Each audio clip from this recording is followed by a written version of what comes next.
Golden Rain Foundation Mobility and Vehicles Committee. It is Friday, August 31st, 2018. It's 9:30 a.m. and I hope you're all in the right meeting. There's only one thing on the agenda today, and that's the evaluation of alternative transportation options. However, in the open forum, you can speak to anything else. You're not limited to that. So the open forum is to speak to anything that's bothering you, even if it's not mobility. Okay, and you will have 3 minutes to speak there as well. Okay, we have a quorum, so this meeting is called to order. Do we have anyone from the media? Yes, we have someone in back. Thank you. Approval of the agenda. Moved and seconded. All in favor of approving the agenda? Agenda has been approved. Approval of the meeting report for August 1st, 2018. We've all had a chance to look at it. Any deletions, additions? No? You so move? Okay, it's been moved. All in favor? Okay. The minutes for August 1st, 2018 has been approved unanimously. Chair's remarks. In the past, I haven't said much on chair's remarks, so I'm going to make up for it today, since I only have 2 months left. Clump it all into one. The first thing I want to do is remind people in third it's time to vote. And the most important thing people forget on the envelope, it's pink for United, is to sign the envelope. They won't count your vote at all if this envelope comes back without a signature. So that's a state law. So, excuse me, Madam Chair, okay. would you not limit that to third? Yeah, that's what I said. United's pink. We're also voting in United. Yes, okay, yeah. And United is pink, like I said. So the biggest problem everyone has, also in United, and probably more so, is to forget to sign up here in the left-hand corner. So do that, and you can put it out in the box here today. Also, it doesn't require a stamp if you want to put it in the mail. Okay. No, even if you put it in the mail, it doesn't, yeah, it does not require a stamp. Okay. Okay, a couple of things to talk about. In the August 23rd edition of the Globe, that was last week's Globe, not this week's Globe, Linda McNamara, a contributing columnist, wrote, she named it, Becoming Artists of Change as We Age Can Help Us Live with Joy and Vitality. And if you have, I'm going to summarize it a little bit, but if you haven't read it and you still have the Globe from last week, I would suggest you go back and read the whole thing. She quoted Gandhi. It said, whenever you step forward, you are bound to disturb something. She goes on to say, and if there is one thing for sure about the decades following our 60th birthday, we can say that those years will be filled with change.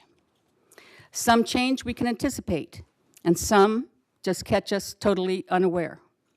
We find that we must leave the old ways of doing things when we are faced with the incredible burst of technology in our lives. At the same time, we are also entering an extended lifespan. We even have a club called 60 is the New 40 Club. You are going to hear several people today mention statistics, like more and more younger people are moving into the village every day, and we are living longer due to the active lifestyle that we encourage with our amenities. And yes, that includes the bus. The buses are an amenity. I believe the buses are an asset to this community and a necessary need for the health and welfare of our residents. I also had the opportunity to read this week, Getting Things Done When You Are Not in Charge. And that's this book here, and I'm going to quote a couple things from this book, Who's in Charge? And you can raise your hands if you want. You don't have to yell out. How many people took the fixed route bus here today? Only a few. How many people took the planner ride? Another 2 or 3. Interesting. Okay. Now, yes, and that's another story we're going to talk about. Who tried to get a ride and couldn't. We're going to talk about the new technology. Thank you. So there's several. Aha. We're looking to hear in your story during the open forum. Okay. Whether you're a manager, an administrator, a supervisor, a director, or the owner of this organization, your job supports the decisions and the goals of all the other people. You often have great clarity about what these other people ought to do and baffled about how to get them to do it. You may often feel powerless to get things done and frustrated in your daily battles with the organization. Like you, I have faced these struggles too, and so have many other able individuals. They're very clear in their positive intentions, but confounded by the workings of the organization that is much bigger than they are. You can rise to the challenge, or you can sink to the cynicism. I just want to define the little difference that goes in the book. It talks about who the managing agent is versus who the leaders are. We look at the directors as being the leaders, but you're also the leaders, and our management agent being VMS. The leader expands our boundaries. The managing agent works within our boundaries. The leaders influence others, and the managing agent controls our resources. The leader creates a vision for the possible future. That's why we have a mission and vision statement. The managing agent makes the plans to reach that goal. The leader is committed to get the work done no matter what. The managing agent contracts how and when the work will be done. The leader decides the present actions based on the envisioned future of this community. And the managing agent decides present actions on past precedents. So they're looking at the data. The managing agent measures their performance against plans or in pursuit of our final goal, where the leaders assess the accomplishments against our vision.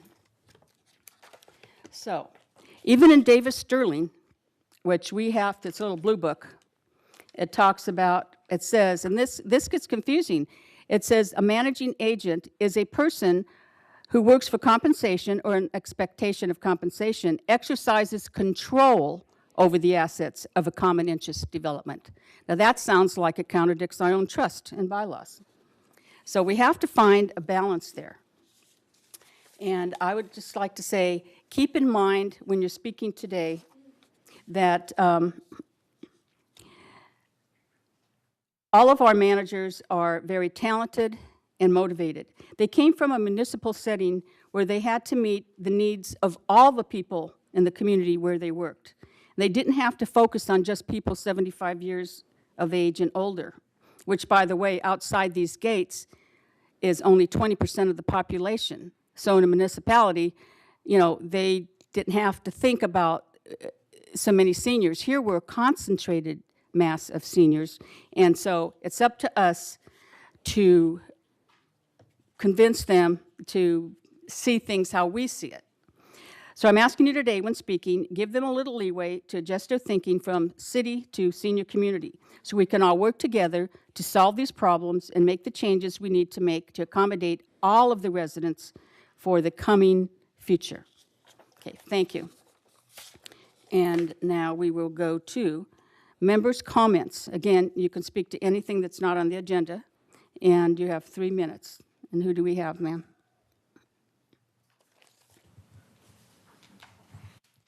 We have Mr. Larry Arion, 6820.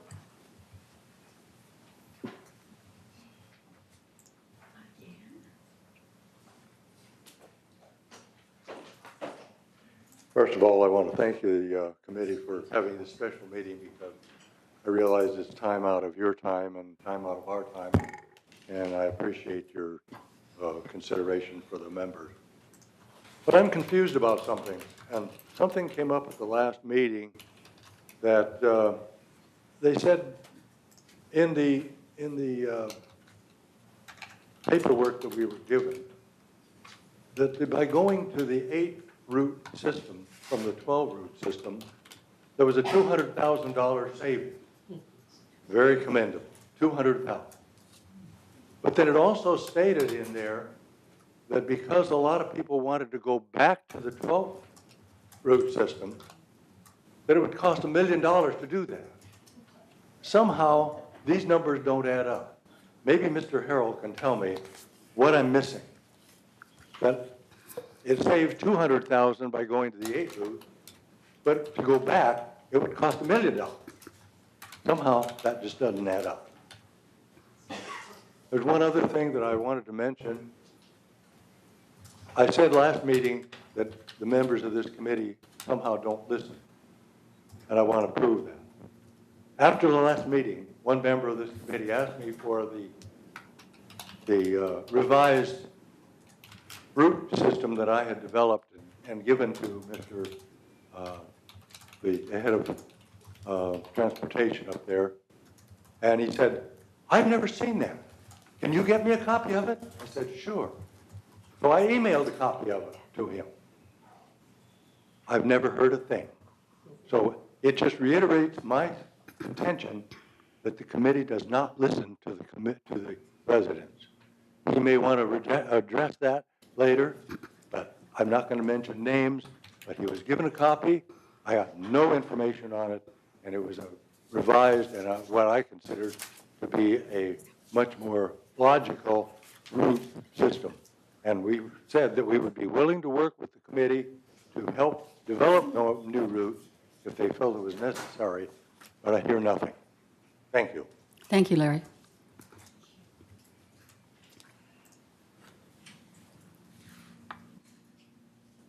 We have Mary Wall.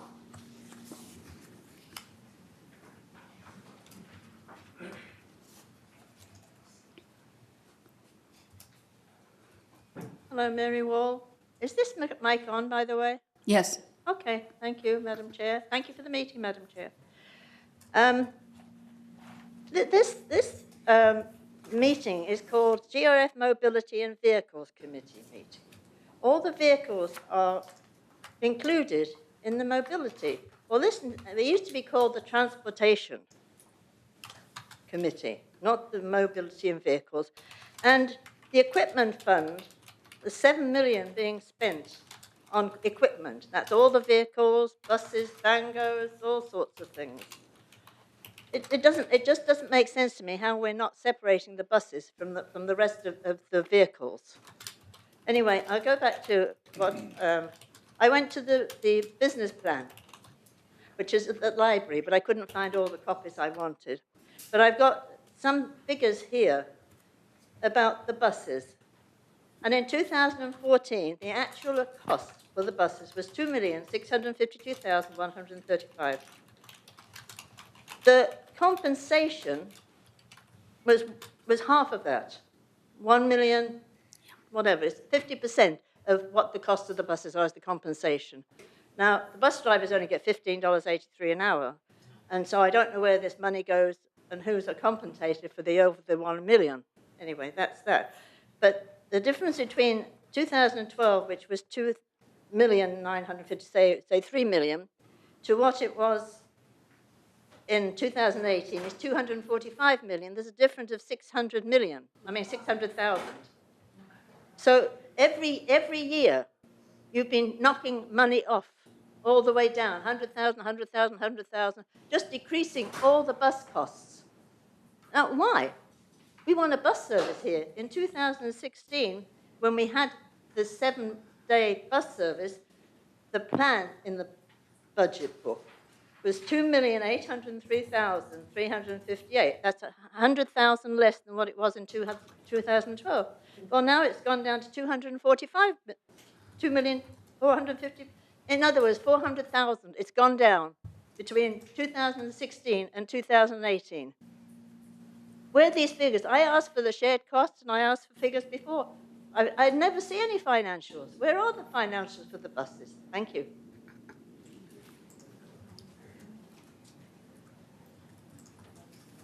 Thank you, Mary. So we have Mrs. Doris Arion, 3431A.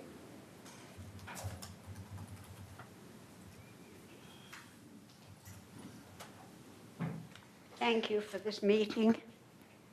I wanted to mention to you, we all value experience. We have people running for directors in a short while, and they're all listing their experiences in the Globe.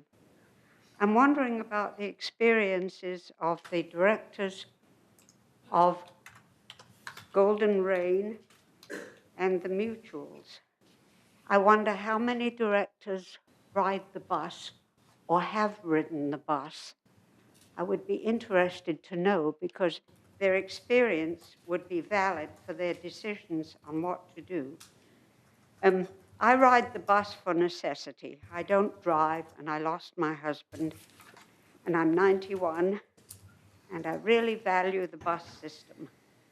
I live where you have to make a request for a bus, and I've been able to do that, and the drivers are wonderful, and whoever employs them is doing a fine job.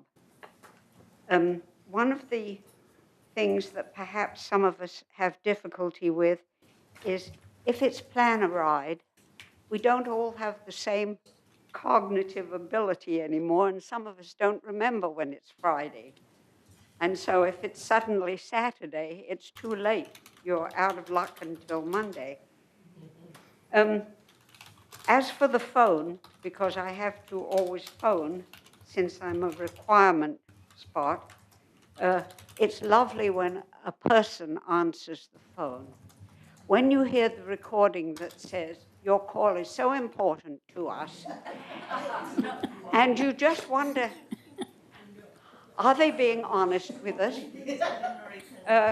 Sometimes I get a recording eventually, but once or twice the bus didn't come. So those are things that I'm thinking about, and as I say, I do appreciate the bus system, and I urgently need it. I don't ride it for fun or for pleasure. I ride it for necessity, and I value it so much. Thank you very much.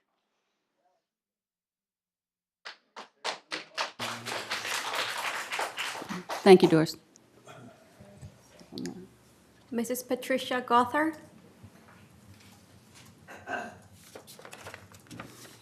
Good morning. Yes, Patricia here. I find my life being ruined completely, and I hadn't planned on that. I came in '05, suffered through cat stink for 10 years. Finally, we get somebody new in here that I thought would be wonderful, and not just unspeakable. Thank you, Patricia. Mrs. Maxine McIntosh.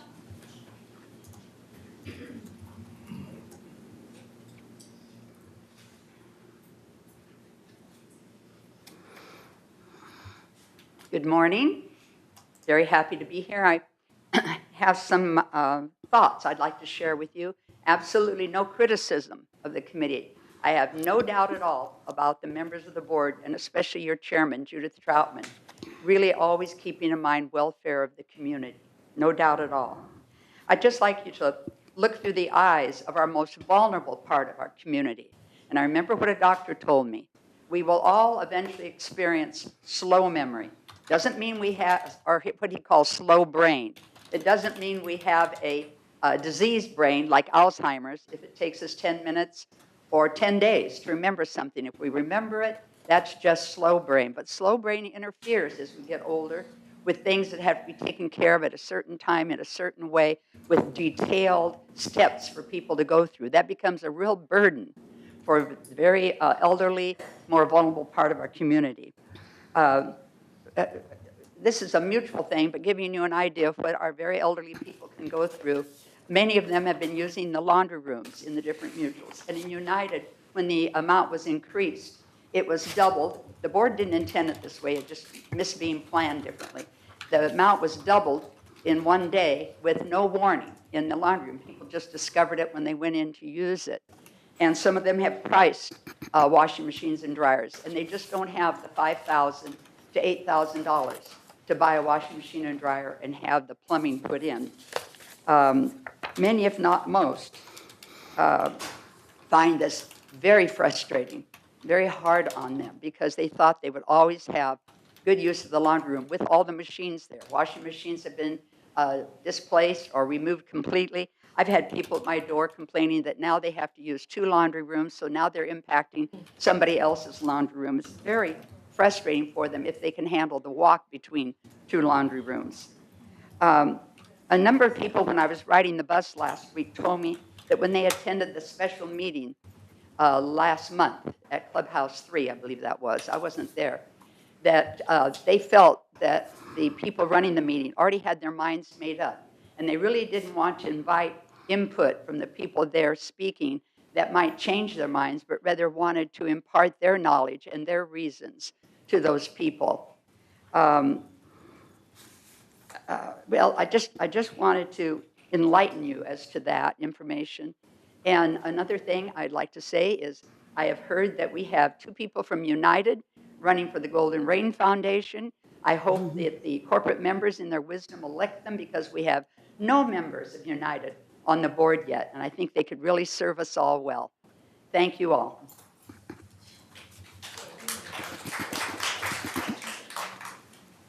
Mrs. Sulan Zima.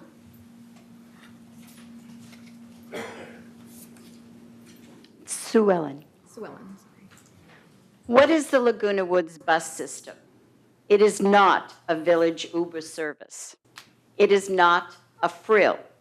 It is not used by the vast majority of Laguna Woods residents who are incompetent drivers but nevertheless prefer to remain in their cars.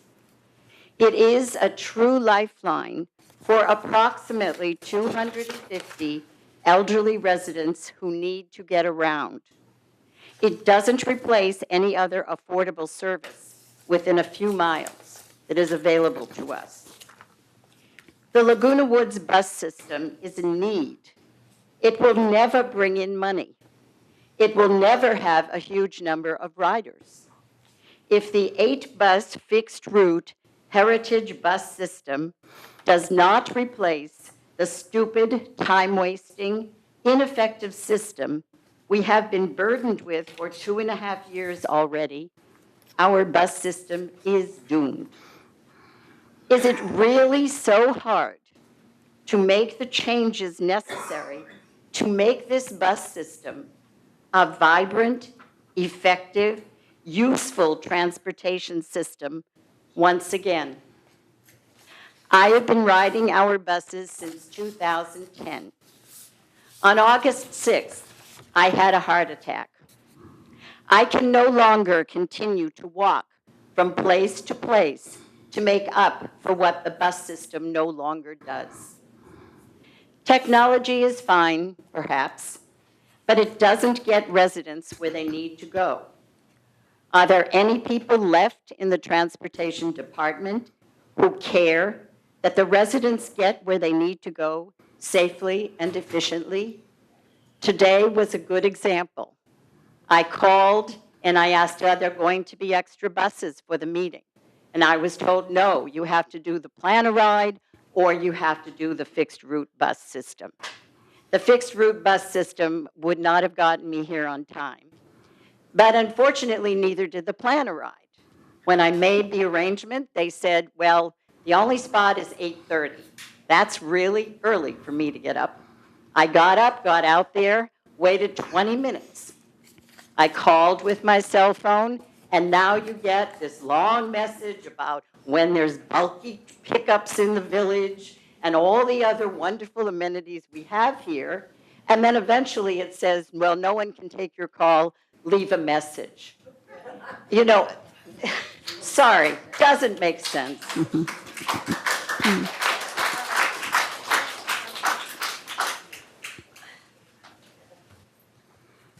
Marilyn Handelman.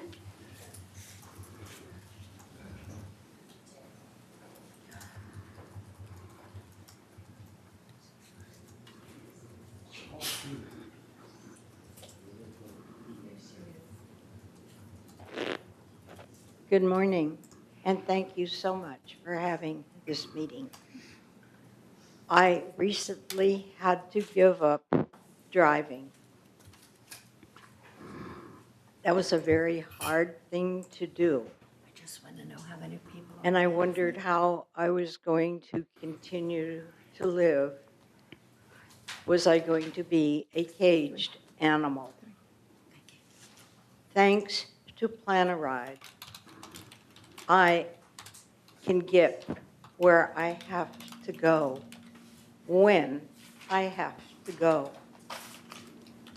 Rich spent quite a bit of time on the phone with me, helping me understand how Plan a Ride works, where I can go, and how I can get a bus. I can now go visit friends within the village that I thought was lost to me. I can call and have a bus pick me up at my door, take me where I am going, and then pick me up and bring me back home to my door. I thank you for that. I thank you with all my heart, because they even call me ahead of time to remind me that I have a bus coming tomorrow at whatever time. When my husband was alive, we tried to use the bus. There were times that I could not drive. We would have to walk a block and a half to get the bus. He could not walk that. And he was a big man. I had trouble pushing him in a wheelchair. We live on Bahia Blanca in an area that does not have a fixed bus route. I would have to call each time and say, can you pick us up? Sometimes the bus would come, and sometimes it would not. Sometimes we had to sit out in the cold and wait for the bus that did not show up. I cannot tell you how many times I had to walk back to our house to call a cab to take us where we were going while my husband sat out on the bench freezing because he could not walk back to the house.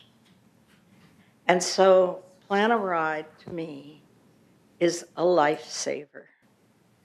And I thank you, and I thank all the people who have planned it with all my heart. Yes, there are going to be problems. Yes, sometimes you can't get the bus exactly when you want it, but the fixed route, you can't get it when you want it either. You might miss a bus at the market and wait an hour for another one. Yes, I am in the group that has cognitive difficulties. I am almost 93 years old. I have lived in the Laguna Woods for 16 years and have felt every moment how lucky we are to live here, to have such wonderful people thinking about us and helping us. And so I want to thank the committee, I want to thank the boards, and I want to thank transportation, because they have a big job and they really try to make it so that every person in this community can get where they go. That is a job that I would not like to have. Thank you so much. Thank you, Marilyn.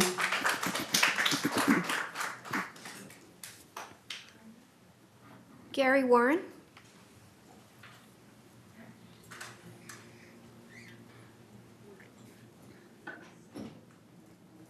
Good morning. First of all, it was an editorial of the Globe just yesterday in regards to the fixed rate route, which I totally endorse.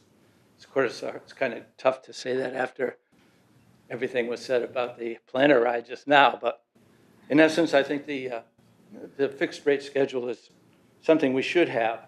But in the editorial, it quoted Brad Hudson as basically saying that the fixed rate will never be reinstituted in Laguna Woods. And I'm taken aback by that because, as Judith was saying just a little while ago, we have agents and we have leaders. And I thought GRF was the leader here. So I'm kind of surprised that we allow our agent to come up with such a distinct notion unless GRF has also approved this idea that it will not be reinstated. Is that the case or not? That's my first question. And I really do think that without the fixed rate bus schedule that we have, we're doing a big disservice to those who most need it in our village.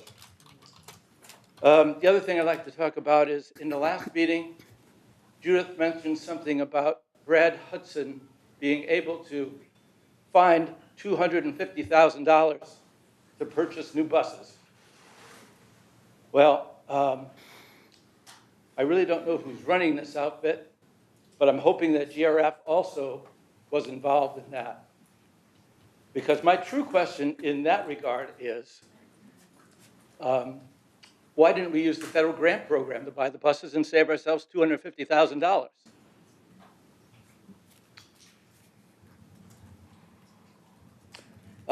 The other thing I'd like to talk about is the LagunaWoods.com website. I think we stopped the 7-day bus program back in January, but yet we are still advertising the fact that the 7-day bus system is in effect from 9 to 5 every day. So I'm just hoping that we can go back to that, or I think you should really stop this false advertising about 7-day-a-week fixed rate buses. That's it. Thank you. Thank you, Gary.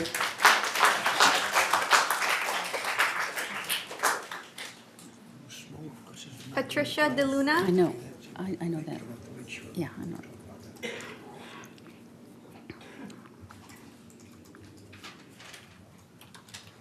Patricia, thank you, Judith Troutman. I'm here to say the same thing I've been saying over and over again. We need our 7-day buses running. Plan a ride is not working. And even when we call, we get only the answering machine. The other day, on the 24th, Patricia, that's an agenda item. That's exactly what we're going to talk about when we get to the agenda item. All This right. is for items other than the fixed route. all right, I will not repeat myself. That's okay. Thank Okay. you. Thank you, ma'am. Begona Erickson.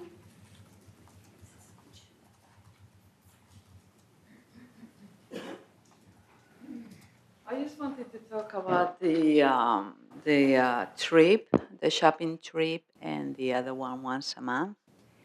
And I don't know why now, every time I call, it's always full. There is only one bus going to the shopping destinations, and I believe it should be only for people who do not drive. Only for people who do not drive. And that's like the other lady said, you know, I don't know why now when you call in anywhere, you get an answering machine instead of a person. That'll be all. Thank you. Thank you.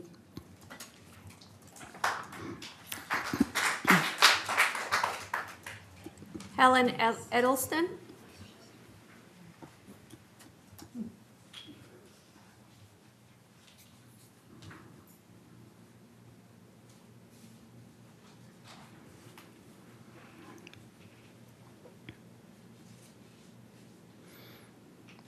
My name is Helen Edelstein. I live at 712C Avenida Mallorca. I'm sorry I was an hour late, but I was not able to get a plan a ride and took the fixed route bus to get here. It was the driver, Caesar, forget his last name, was fantastic with everybody, helping them on and off, even to the point of going to open a door for them. So I want to say that there are advantages to the planner ride, but there are advantages to the fixed route.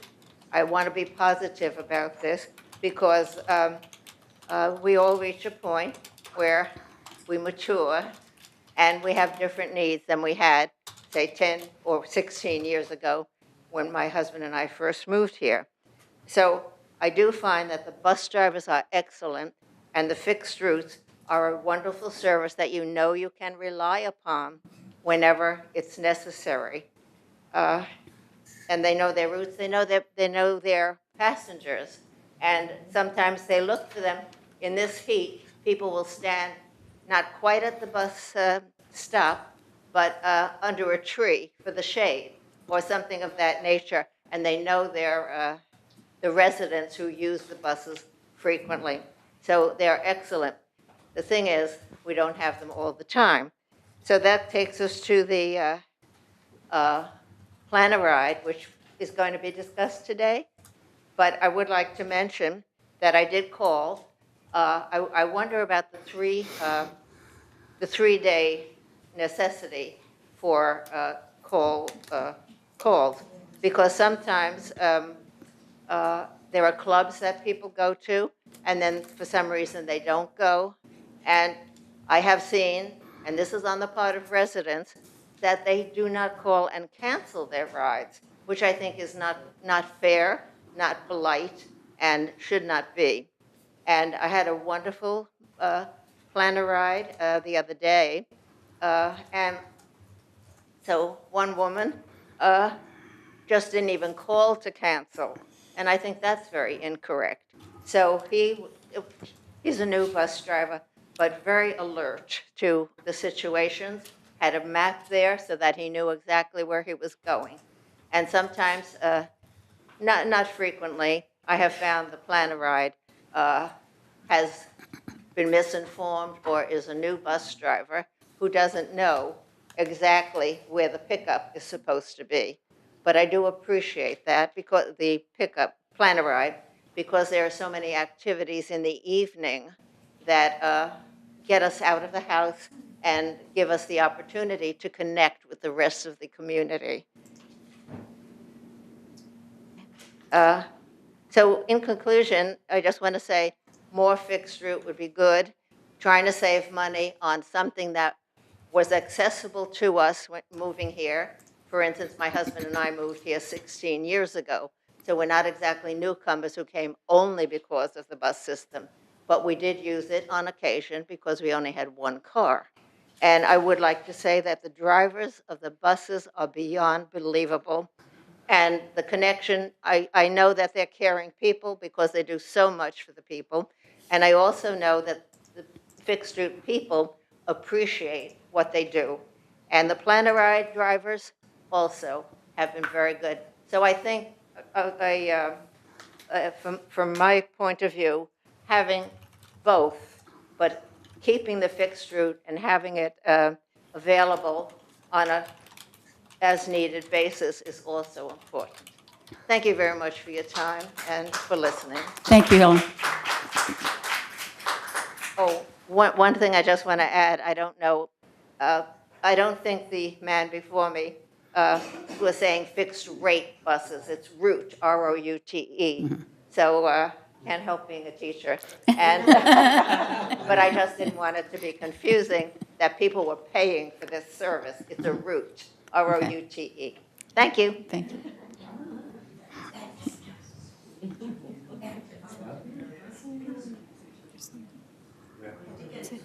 No more comments. No more, nobody else, okay. I want to respond to a couple of people. Begonia Erickson. Excursions are always full. We're very happy that people are using the excursions. We'll have to go to Bruce to see if there's enough extra people to justify a second bus. I'm not sure if we have enough buses for the second bus, but it's nice to see that many people are using the excursions. I don't think we can do them for non-members. I think that would be illegal discrimination somehow. So we can't just use them for non-drivers. Everyone in the village is a member of GRF. They all have equal opportunity to use those buses for excursions. As far as Gary Warren, I'm going to let Bruce talk about why we are not going back to buying buses on a grant. That was sort of a nightmare. It really restricted us. I'm going to let him go there. Marilyn, I love your story, and I thank you for hearing something very positive about the Planner Ride. Planner Ride does work for me because I don't have the patience to wait for a fixed route. So it does work for some of us.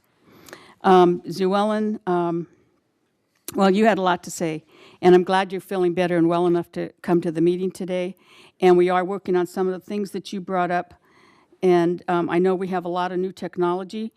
And so one of the things someone talked about is they call in and then they text you if you have a smartphone. I know not all of you have smartphones. And so that's a problem in a senior community, that they'll text you back.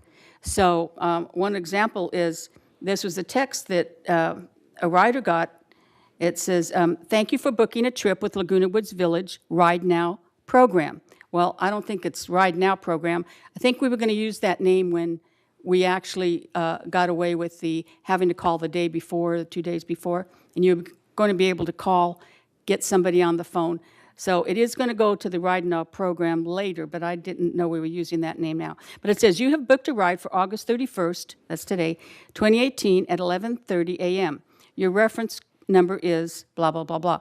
You will be picked up by bus number A00499 at 243151 El Toro Road, Laguna Woods, California, and taken to 2100 Northwest 42nd Avenue, Miami, Florida, 33126, USA.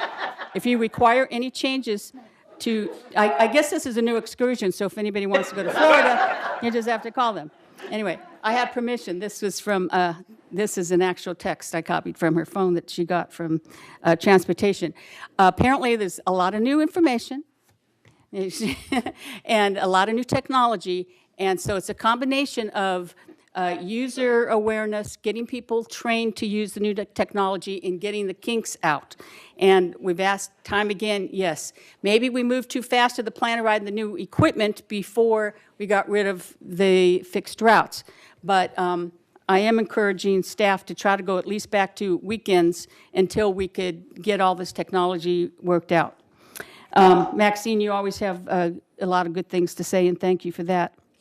And Patricia, you only had about 3 or 4 words, but I have to tell you, you said 1,000 words in just those 2 or 3 words. And so thank you for that.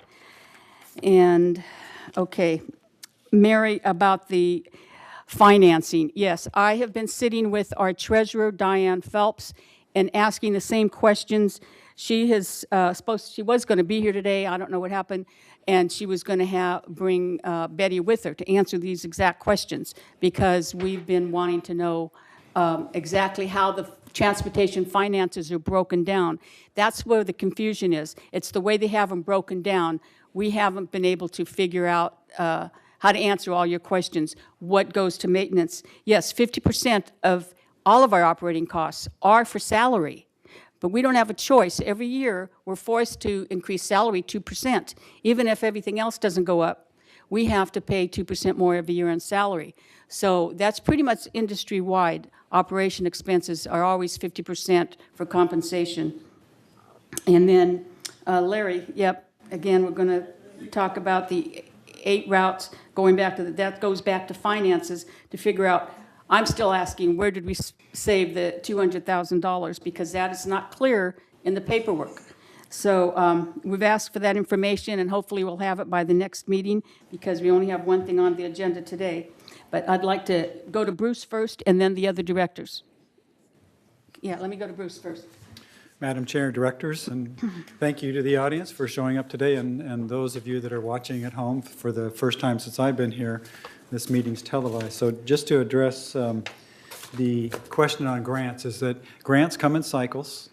We have purchased buses in the past through those grant cycles. We're waiting for the next grant cycle. They're not going to accept grants until late 2018 for 2019 consideration. So we've been waiting for that window. They're federal grants administered through OCTA. So we submit everything to them. We constantly contact them to make sure that we know the timing on those. And when those become available, we will certainly submit grant requests for that. In the meantime, we have not held off on purchasing smaller, more efficient buses while we're waiting for funding. But that's a direction that GRF has taken. So when we do have windows for grants, we will submit those, and those do pick up about 80% of the bus cost. Okay, that's the only resident you want to address, right? Okay, one more thing before I go to the directors. This is a televised meeting. We can't have a dialogue, sorry. It's going to be replayed on TV6 Saturday, September 1st, tomorrow at 6 p.m., Wednesday, September 5th at 2 p.m., Sunday, September 9th at 11:30 a.m., and Wednesday, September 19th at 2 p.m. And all those, I'm not sure if that'll be in the TV guide because of the timing of when they printed up the TV guide or not. But, okay, who had the first, Bert Muldau and then Ray Gross? I'm going to say to Mary, unfortunately, we do not have a good cost accounting system, which enables us to look at costs for given things. We don't have that for a lot of things that we've asked for, but the computer system today does not accommodate that. Because, you know, when you take a look at the overall cost for the bus, you got to factor in the fuel costs, you got to factor in the maintenance costs, you got to factor in depreciation, you got to factor in salaries. I mean, there are many hidden costs that add up to a total figure. And unfortunately, you know, we're struggling to get those numbers just as you are. Maxine, you keep on mentioning the laundry. The laundry is a very heavily subsidized thing in this community. You know, when you realize that if you went outside to do your laundry, it would probably cost you about $3.50 a load. And even for people who have their own laundry machines, they have to buy those machines, they have to maintain those machines at their cost. And even just to run a load, the dryer alone is over $1 in terms of electrical costs. And I add to that the hot water heater, the hot water, and the electricity to run the unit, and the cost of the water. So you can imagine how much we are subsidizing the laundries today. You mentioned, Maxine, that you were hoping that we would consider adding perhaps the directors that are leaving United. And I was just wondering, how about yourself? You know? And besides, you know, the plea to a GRF committee is not the place to make that plea, because in essence, GRF does not vote for members of their committee. That's voted by the HOAs. So it's either United or Third where you want to make that plea. Yeah. Sue Ellen, I have experienced yesterday, as a matter of fact, what you probably have been experiencing all along. I tried to get broadband yesterday, and it took over a half hour. And I made 2 calls, one on my cell phone, one on my regular phone, trying to get through. The first time I got through, I was number 5 in the queue. By the time I got to number 1, I asked for the connection, and my phone rang for 15 minutes. Nobody picked it up. So I tried calling another, and then they finally dropped the call. So I called back on my other phone, and again, I got into the queue, and I had to wait. So it took over a half hour, which I finally got to a supervisor, and I said, you know, this is unacceptable. And they admit there are problems with that phone system. And the more we let them know about it, perhaps something can be done about it. Because it used to drive me nuts, you know, your phone call is important.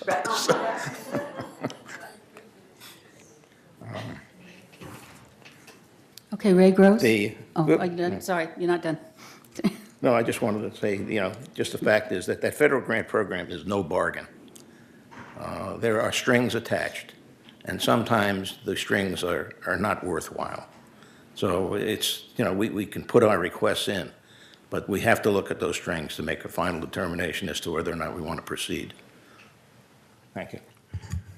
I'm going to be a little repetitive regarding the phone system. Several people have made the mention of that. Let me tell you what happened to me 2 weeks ago, a week and a half ago. I called at 20 minutes to 11 to the broadband. No call back. I waited 10 minutes after 3, still had not received a phone call back. Called again, did not get a call back. 4:30, I contacted supervision. Now, I want you to understand, there are things that happen beyond our control. What was happening is that the broadband was right in the process of making some big changes which affected your television. For instance, when you look at the channel selection, instead of being full screen, it was 2/3. Plus, a thing came up that says, this is a folder. What am I talking about? In any event, I finally was told there were 176 calls ahead of me. 107, and I found, I really checked this out, and it was true. So please understand, there are challenges. I'm sure Bruce will be able to speak to this as to what may come about. There are sometimes changes we have no control on. In fact, the CEO mentioned about the television thing. And guess what? I had another problem the other day, and then I remembered, oh, he said, if you can't make a change by putting 407 in there, it won't register. You have to go by up and up and up. Change your battery. This, you can laugh at me, but this was very important. There were 76 calls on that one.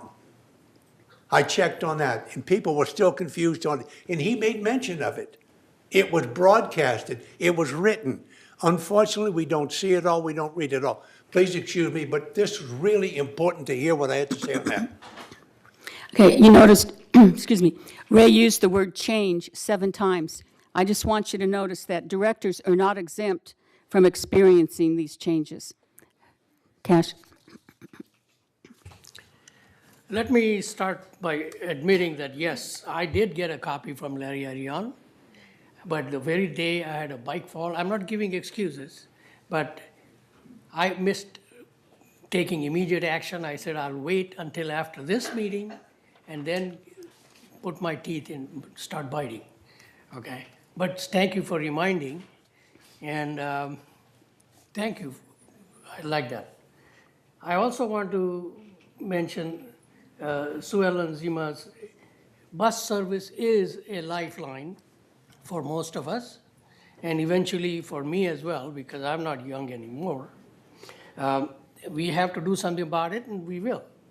And I want to do my best for our community, because this is a place for me as my last resort, last place on this earth. So I'm going to do my best. Also, I would like to say thank you to Marilyn Handelman. Did I spell it right?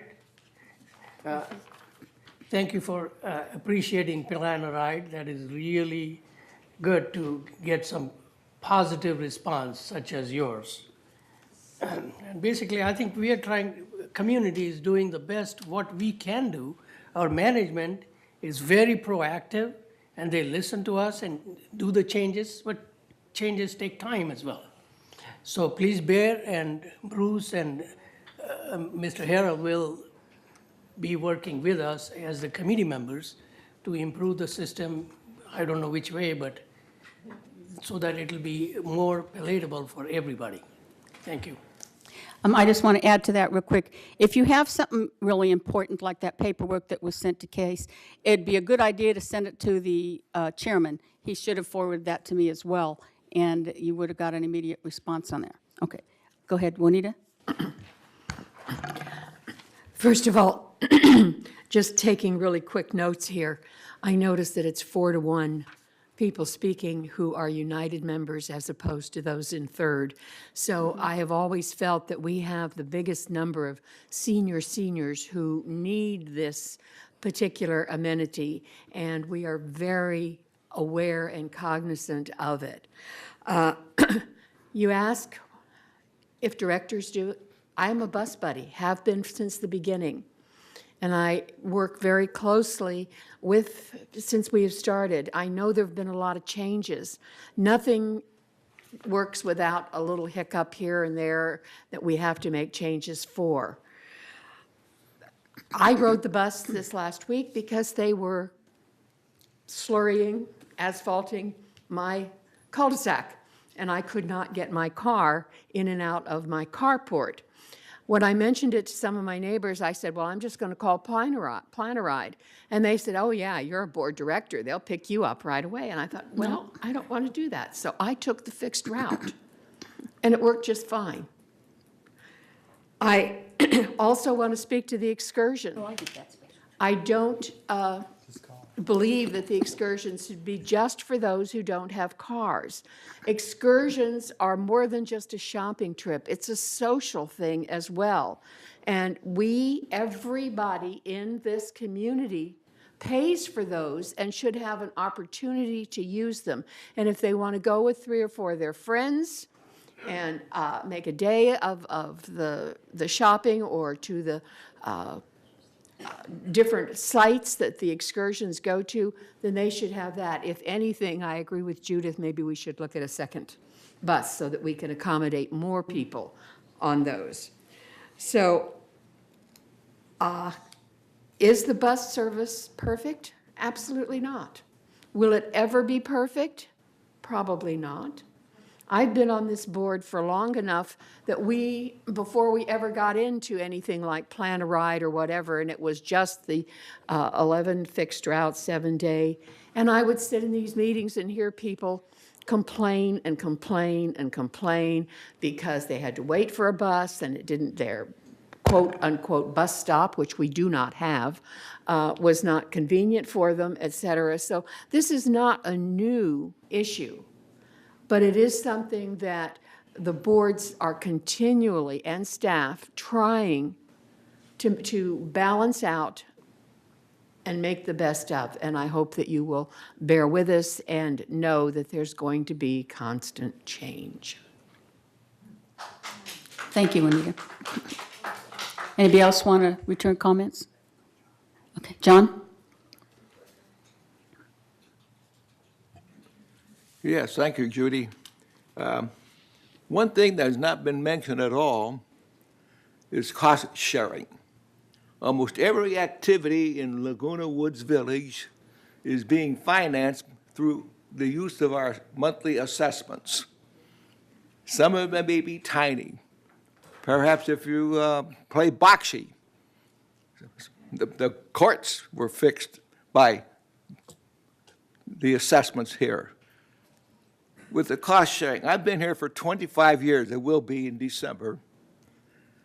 I have estimated that in those 25 years, I have probably paid between $20 to $30 per month for the use of the bus system. Taking $20 a month at 25 years, it comes out to $6,000 that I have expended for the bus system.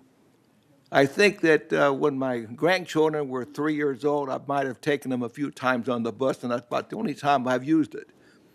But the day is approaching when that bus will be useful, and I will need it. I don't need it right now. If you take $30 a month, it comes out to $9,000 that I've spent. That's a sizable amount of money. We also have expended money for the use of the golf course. I realize that the golfers do pay some fees, but their fees are actually been reduced because we help pay for it. We help pay for the maintenance of that golf course. So let's not be determined to go to an alternative bus plan. I think the fixed routes system, 7 days a week, it's a dependable type of a system, and if it's going to cost a few more bucks a month, so be it. Thank you. Thank you, John.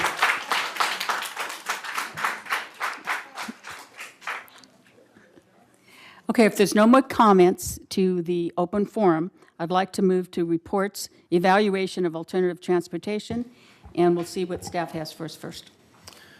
Good morning, Madam Chair, Directors. As you'll recall, at our August meeting of the Mobility and Vehicles Committee, we heard from many residents. We had over 100 in attendance, over 30 spoke, and they presented a petition requesting to have weekend service restored for planner or for fixed routes.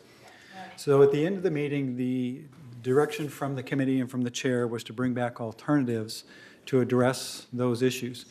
There was a broader discussion of looking at alternative bus routes, but really the focus of the meeting back then and the focus of today is to look at the weekend plan-a-ride, weekend fixed routes. What we did in the past for this year's budget is we have gone to an all plan-a-ride weekend and holiday service, and that saved approximately $250,000 per year. And that was approved by the committee, and that was approved by the GRF board. What we're bringing to you today is some alternatives that we've developed, one of which would be to continue what we're doing, but we have other alternatives that the committee can consider after hearing the input from our residents and give staff direction on either one of these alternatives or perhaps there's other alternatives that we haven't considered.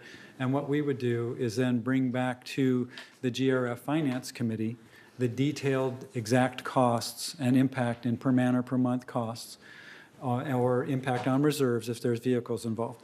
We'd bring those back to GRF Finance Committee for consideration and then forward it to the board for approval. So that's how the process works, is that we want the input of residents, we want direction from the committee, and we want to find an alternative that best suits the needs of the particular riders and also the community as a whole. So in the report that I've produced for today, we lay out various alternatives. The first one I'll go through. Wait, can I? Sure. If you want to follow him, he's on agenda item 9, page 2 of 3. And so you all have the report that he's reading to. Yeah, Thank so you. what we call the Easy Rider 2018 with plan-a-ride support. Easy Rider 2018 is our current system approved in the operating plan for this calendar year. And under this alternative, what we do is we add one plan-a-ride vehicle per weekend, actually per week, that would be dedicated just for medical and therapy appointments. And the idea is that would free up approximately 4 to 5 trips per hour. That would give us some more capacity for plan-a-ride. We're estimating that the option would be about $215,000 to implement. The second one is Easy Rider fixed routes 7 days per week. So what this would do is return to the system that was in place prior to January of this year and would reinitiate the 7-day fixed routes on a daily basis and would reduce plan-a-ride back to where it was when we had the 7-day system, which is it would be before and after hours transportation, and it would be daytime transportation for those that are medically qualified. Certainly, the committee could look at that and say, no, they want to keep the existing plan-a-ride and go to a 7-day. We could come up with those exact costs. But the idea is basically taking it back to the system we had in place prior. We're getting about 600 plan-a-rides per week. So obviously, some of that is just because there is no plan-a-ride, or there is no option to plan-a-ride on the weekend. But also that we're showing that people that have taken advantage of this service do enjoy the door-to-door service. So we could modify that if the committee so desired. Another option would be to bring back fixed route service to Saturdays and Sundays, but reduce the hours of service. So typically the ridership drops on the weekends, especially on Sunday. Most of the trips are in the morning. We could adjust the hours of that service to provide the requested service and dependability, but reduce the hours to give us a little bit lower costs on that. So that's an option as well. Obviously, the hours could be adjusted from 1 to 8 hours or whatever. We could look at those costs moving forward if that's an option that the committee desired. And then plan-a-ride service 7 days a week is always an option. It's a very challenging option and certainly would not be popular, based on what we've heard, because it would require reservation services or calling for rides for every ride. But we put that in as an alternative just so the committee could consider that. And then we have the existing service with no changes at all, and that's included in the 2019 business plan for the budget for next year. And from Betty Parker, our Chief Financial Officer, she says that that is included in a $6.08 per manor per month assessment, $16.08 per manor per month, excuse me, that's included in your assessment. So just so that people are aware, that's the current level of assessment, and the current service is included in next year's budget at that amount. We did include in the report 4 different larger issues that we need to look at. And as we go forward, after we resolve the weekend issue, I think we need to revisit our overall transportation system and our routing system and look at those alternatives. That's obviously a much larger task and takes much more time, and I think the more immediate need that we heard from our residents and through the petitions is to deal with the weekend. So with that, if you have any questions, I'd be happy to answer them. And we're looking for the committee to give us direction on how they'd like to move forward. Well, first of all, we have 4, if they're not numbered, but 6 alternatives. So as you read them, you might have some questions or need some clarity about any of these. You're welcome to come up and speak and ask them about any one of these. I have a couple questions. On the 4th one down, plan a ride service 7 days a week with no fixed route. That means you would take away all the fixed route and just do 100% plan a ride? Yes. Well, what you would do is you would take all those assets and resources that you're using for a fixed route system, shift them, so all your buses, everything, all your drivers would be on plan a ride. Yeah, not, like I said, we're laying out a range of alternatives, not necessarily saying which one's the best or which one's more workable, but that is an alternative that could be considered. I know that wouldn't be popular with the people in this room, but that's my goal for 2 or 3 years from now, for sure. Are you guys absorbing all this? Okay. Reduced service hours for fixed routes on the weekends. I'm assuming that one, it says alternative would return the weekend route, but it would reduce service hours. Service would be available from only 9 to 3, and then Plan a Ride would operate on the weekend hours. So Plan a Ride would not stay full service on this one here? No. Under this proposal, Plan a Ride would operate the way it is now. So you would still have the Plan a Ride service, but we would bring back those buses during a limited time frame, whatever the committee directed. So that you would still have Plan a Ride service, but listening to the member comments is that you would have some dependability just in a smaller window, so that we would concentrate those riders, be able to use a part-time driver, shorten it down so that it'd be the most efficient way or the least costly way to provide that service, but in a limited range. So we would hopefully provide some predictability for those people that don't want to plan ahead or need to go someplace without any advance notice. So that's the number 3. That's the 3rd one down that's underlined. To me, that seems like the best option for only $250,000 is to bring 2 buses for reduced hours on the weekends. At least you're getting some weekend routes, and it's not going to affect the Plan a Ride that we have in effect right now. And I'm sure this means they're still going to continue to work on the technology for the Plan a Ride. It's a daily process. We have, Yeah, thanks. it is Ride Now. That's the software. So they have program. changed it, Ride Now, Yeah, even though you can't ride now? Okay. I know I called 24 hours in advance last week, and I could not get a ride for 24 hours later. It was full. And I am a director. So, Juanita, I don't know what kind of pull you have, but I want some of that. That's why I didn't do Plan a Ride. I did the fixed route. So, how do you all, have you ingested number 3? Does that sound good to you guys, that we would keep the Plan a Ride as is and go forward with that, but we would add 2 buses for the weekend service, is pretty much sums it up. Madam Chair? No, that's incorrect. Okay, We would, if we bring back limited service fixed routes, we would bring back 8 routes. It would be the normal weekday routes. It would just be a shorter Weekend. It'd be a shorter time span that's available. But no, it'd be 8 routes, the usual neighborhood routes, same commercial routes. But would keep the Plan a Ride as is? Correct. That's, okay, that's what I thought it was saying. Yeah, correct. Okay, go ahead and speak, Sue Ellen. I wanted to speak to, again, the Heritage Plan. That's the one that was given to cash, or was that a different one? No. Okay. I'm Who waiting has for that? Bruce.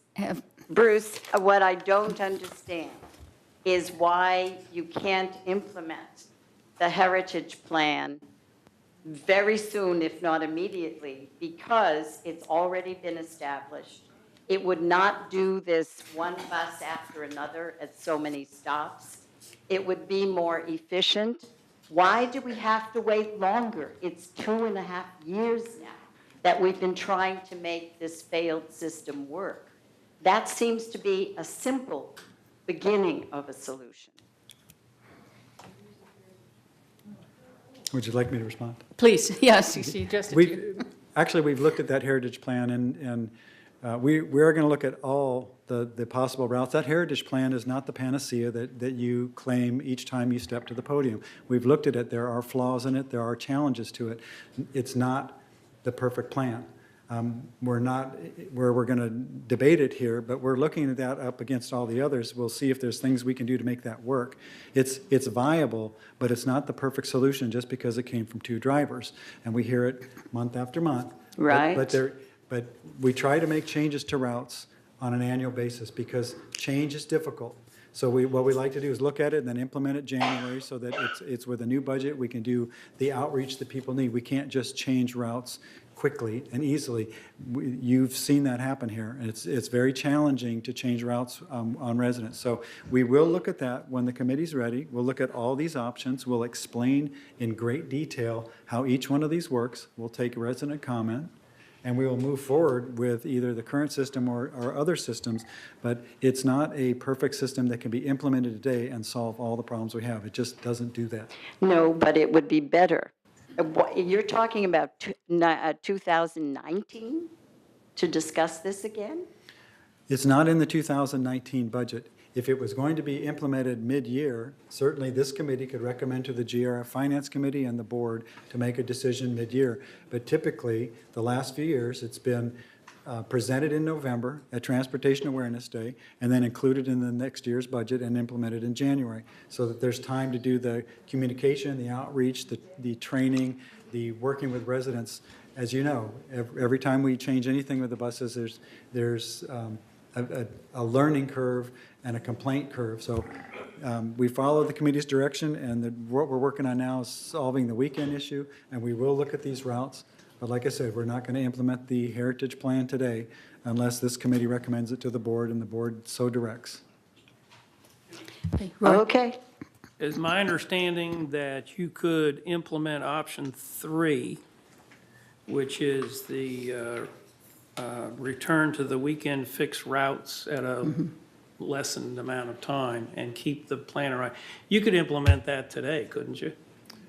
Yes, If pretty much. GRF board approved, if finance and the board approved it, certainly. Yeah, but I mean, that, you don't have to wait till No, 2019 it's just a matter of to do that. scheduling drivers and buses. Do we not have $250,000 still in this budget? Did it has to go to finance?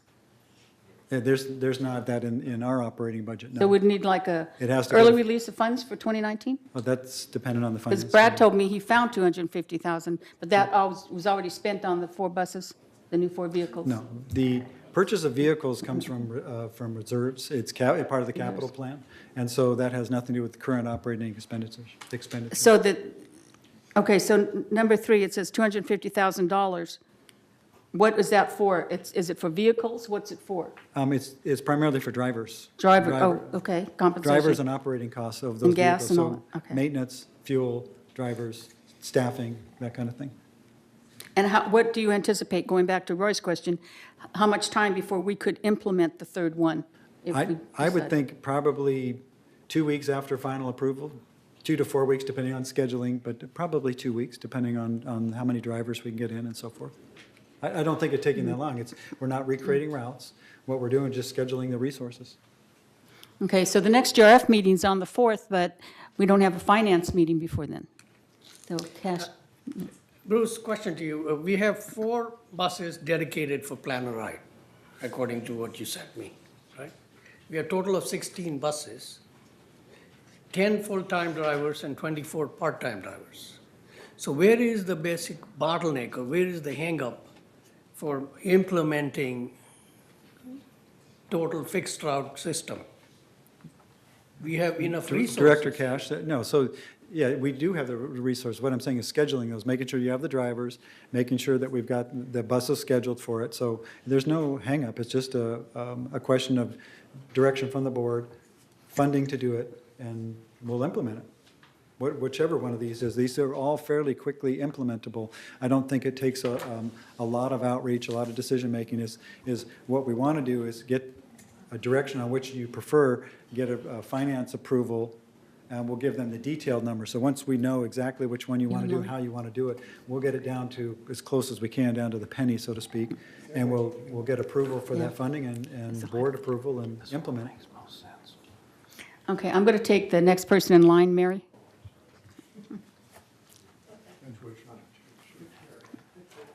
Thanks, Madam Chair.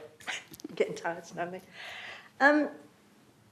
Hartley, where did you get this 500,000 that it would cost to implement the number 2, when the plan for the budget in the budget book business plan states $2,457,217? That, oh no, I should go back, sorry. The plan for 2016 and the route that we used to have, the fixed route, I have dated here 3/26/2016, so it was, this route was in 2016. The plan, budget plan at that time was 2,803,358. So if that, with this, was 2,800,000, where are you coming up with another 500,000 to change the system? You follow me? Because most people don't follow me. How can you come up with 500,000? And the other second thing I mention is when you say that increase the monthly transportation assessment, well, you come up with the right amount, $16.08, or you said 9 cents.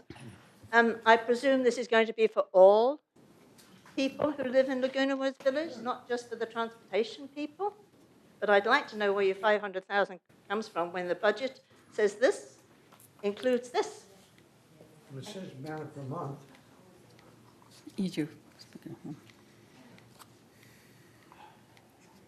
Okay, next.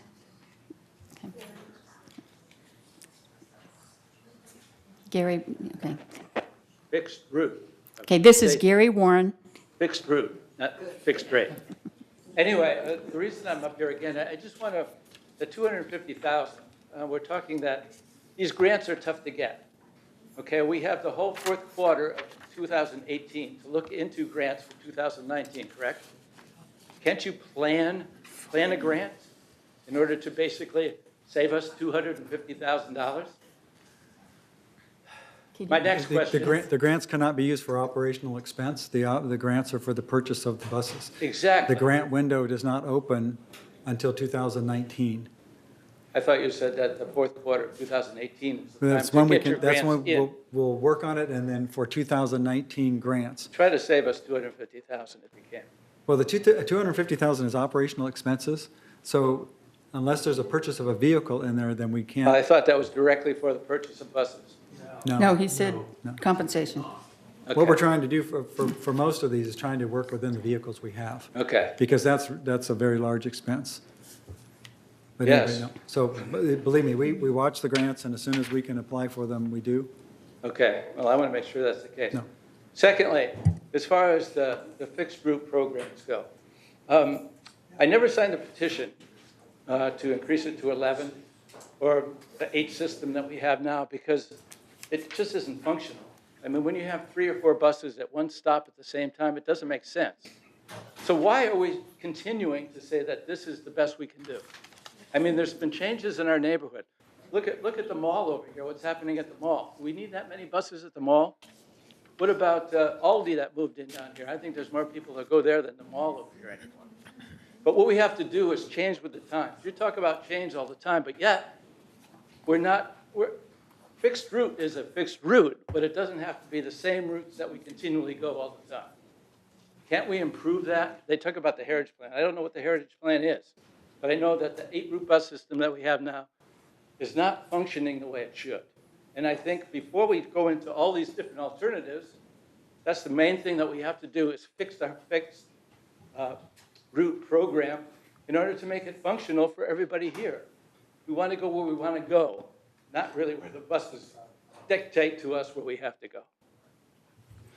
I do know, this being the community center, there's been complaints that those 4 buses from time to time lined up here.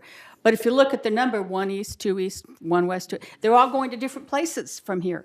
So this is one of like a hub, just like Clubhouse 1 is, because not everybody here wants to get on the same bus and drive all around the village before they get all the way to where they want to go.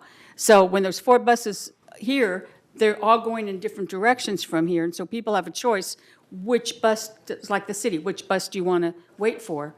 And so they just happen to all line up here, because if you just get on any bus, that's when you're riding around waiting for your transfer or somewhere. So there are a couple of places where it's acceptable to have 4 buses. Now, at the mall, no, I agree, we probably need to look in how many buses go to the mall now when it's half shut down. Bert? I took a look at, I think there were 7 or 8 destinations that I thought were heavily frequented, and the buses. And it was interesting that I noticed that the spread in time from bus to bus in those routes, this is going to the towers, this was going to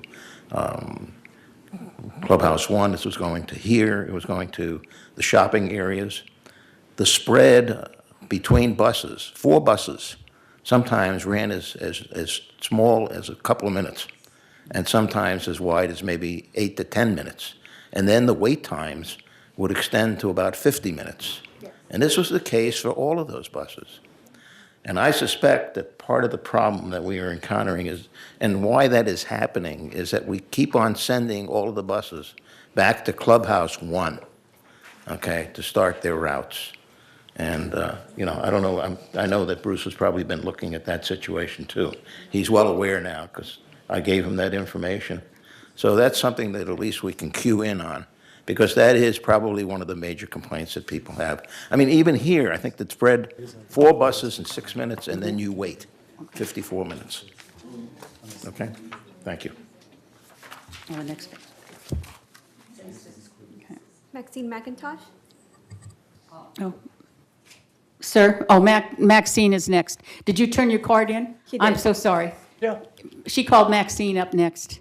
I beg your pardon. Can he go next? Sorry. Yeah, that's fine. Okay. Thank you. So many times when we hear about choosing other programs for bus service, I hear over and over and over to save money. And I hope everyone who ever sits on a board will first consider, does this actually make it easier on the bus riders? If it doesn't, don't change it. If it makes it confusing and frustrating, and bus riders are staying home, maybe on weekends, because they don't want to get caught up in the confusion, and they're in their houses instead of getting out and around the community, please consider that. Only change it if it really makes the service to the bus riders better. Okay? A while ago when I gave an example of the frustration a lot of our members in the community are going through, or I think quite a lot. I have no survey. I wish we'd run a survey. I just do my personal surveying. But at any rate, I was told that this was the wrong place to mention the candidates running for GRF. The reason I mention it is housing mutual directors sit on every GRF committee. I see, I think, 5 here today from the housing mutuals. The housing mutual boards of director members are the corporate members. They're the only ones who get to vote for GRF. So I was reaching out, and I hope the rest of you spread the word. All right? We were told that fixed routes would add, returning to the fixed routes would add $250,000 to the budget. And our very talented CEO has told us at 2 board meetings, people have heard it on TV, that it costs this community $3.5 million a year to deliver golf. $3.5 million. So imagine how $250,000 looks very small to them compared to that high expense. I never, in all the years I've been coming to board meetings, except one time many years ago, ever heard a complaint about the bus service until it was changed drastically. And we've had 3 drastic changes over the last maybe 8 or 9 years. And they never complained about it. I tallied it up one time and figured that my husband and I have spent $2,000 through our assessments, all the years we've been here, 25 years, that we have spent more than $2,000 toward bus service. We don't care, because we know it'll be there when we need it, and hopefully very easy for us to use it. Another challenge, right now, these people are going through so many challenges. Look at the changes with TVs. If you have an analog and you're rented a box, that's an entirely different TV guide. Or if you're using your high definition TV, that's an entirely different TV guide with a lot of pushing up and down on the button. Or if you have one of each. This is really confusing for these people. I hope we don't add more confusion to their lives. I've only met, I believe, 1, maybe 2 board members through the last 20 years who had to ride a bus regularly. So until you do, and I agree, for me too, until I do, I won't really know how it feels, will I? But I hope I'm always open-minded to any way I can support ease of use for all of our dependent residents. Thank you, Maxine. Okay, the gentleman. And repeat your name and manor number, please. Larry Arian, 6820. Thank you. Cash brought up a good point, and that is that, you seem to be pushing the planner ride so hard that that's where you really want to go. But if you had fixed rate the fixed rate routes that worked, your item number 3, even if it's reduced rate on Sunday, if there were no planner ride at the same time, it seems a redundancy. If you had planned ride routes that work, where people could get where they want to go, then you wouldn't need the planner ride at the same time. And I can't understand why you want to have planner ride at the same time you have fixed rates, or fixed routes, I mean. It got out of my brain. The fixed routes, if they work, you don't need planner ride at the same time. So you can save all the money of planner ride by having fixed route that work and not have planner ride at the same time. It's a redundancy. You don't need it. Thank you, Larry. Bert, you're first, then Ray. In response to that, you have a situation where people have medical appointments, and fixed route just does not meet the requirement. So I think, you've got to account for... Yeah, there can always be emergency situations. And well, there are a lot of people here that go to doctors. There has to be some flexibility to it, I agree. But, but having the fixed route rate, fixed route, or the planner ride just to get someplace that you want to go and not have to wait for the bus. We all have time. We're all retired. We can wait. Thank you, sir. And this is not supposed to be a dialogue situation. Ray, go ahead. In any event, I have to agree with what Bert says. I go to physical therapy 3 times a week, which is not close with our bus system. And if I have an emergency where I have the doctor's appointment tells me be there at 9 o'clock in the morning, I don't have a choice. I have to be there. So it's either use the bus system and it doesn't go there, then I have to buy a taxi. So we're trying to do the best we can, but understand there are challenges here that we have to look into logically. We'll try to come up with the best solution, but it's not going to satisfy everybody, I can guarantee. This is a statistic that maybe you could address, but I believe we were looking at 240 people were riding the bus every day before we even had Plan a Ride.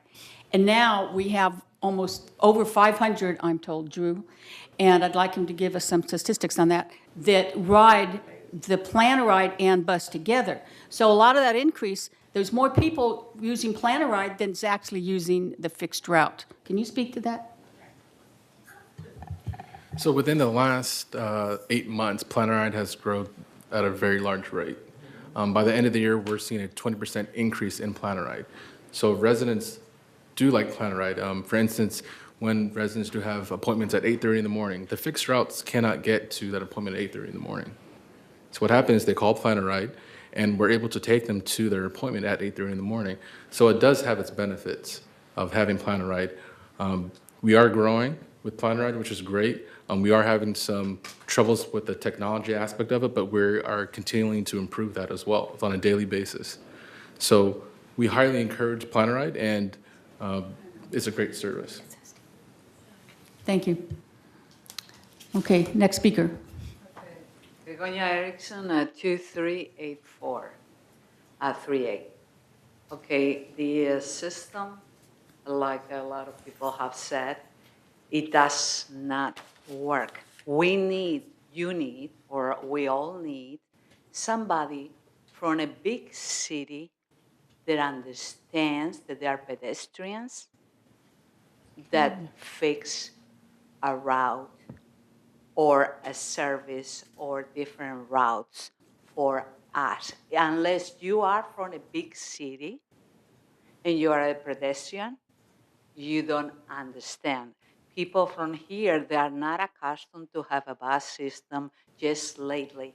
You need to bring somebody, either from Mexico or another country, that we are used to use, bus systems, that work to make it efficient. It's kind of silly to have 3 buses going at the same place empty, when a bus can be waiting for us at a main stop, and from there, find the other bus so we can all ride one bus instead of 3 with paying 3 men empty.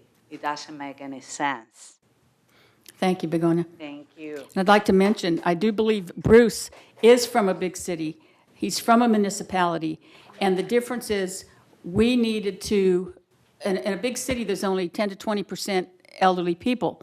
And so the problem we were having was getting them to focus, redirect themselves from a big city need to a senior center community need. It's the And same so- thing, you're pedestrian. It doesn't matter if you're a senior This is not a or dialogue, hon.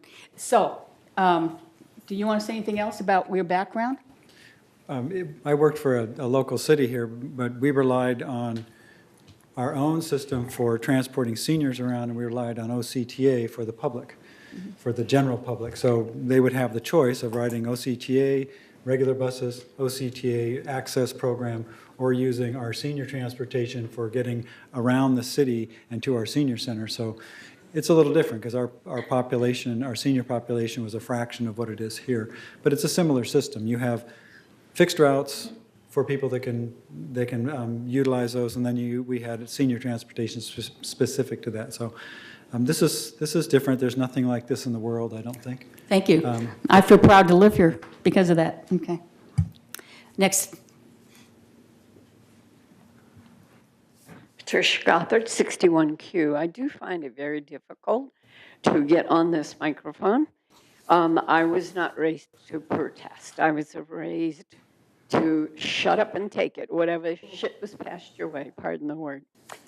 But some people are born to, well, I am royalty, but that's beside the point. The point is that in some communities, 1 day a week, you get on a bus, you go to the grocery store, they pick you up in an hour, and that's it.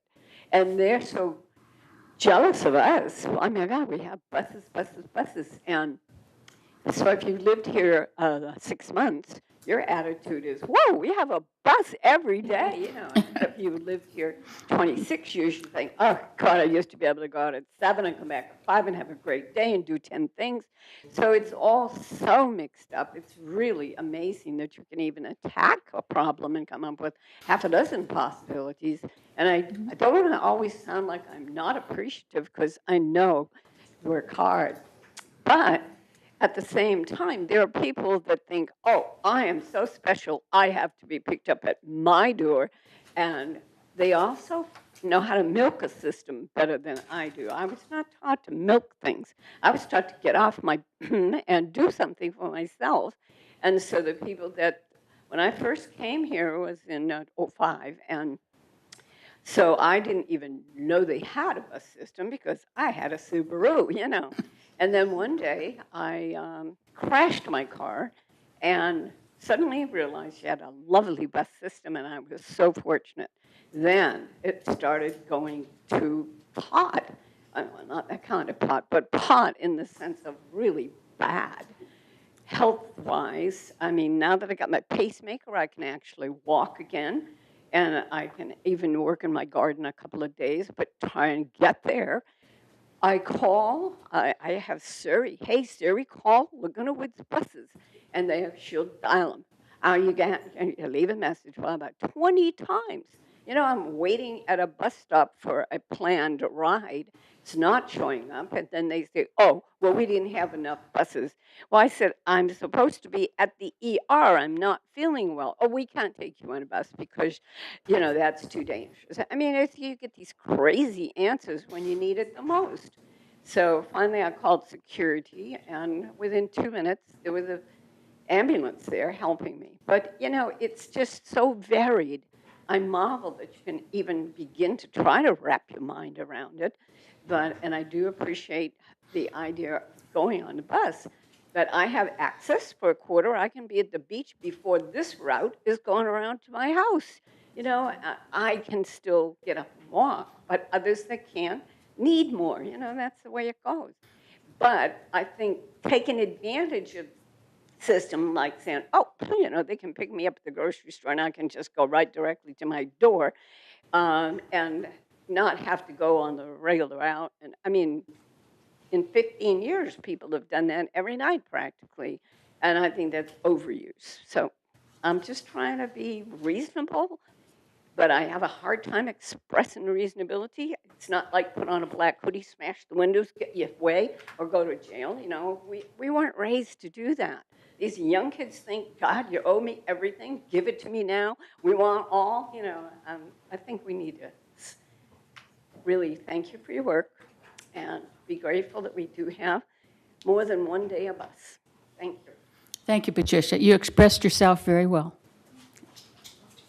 Okay. Anybody else ready to speak? Is one more? Elsie Addington.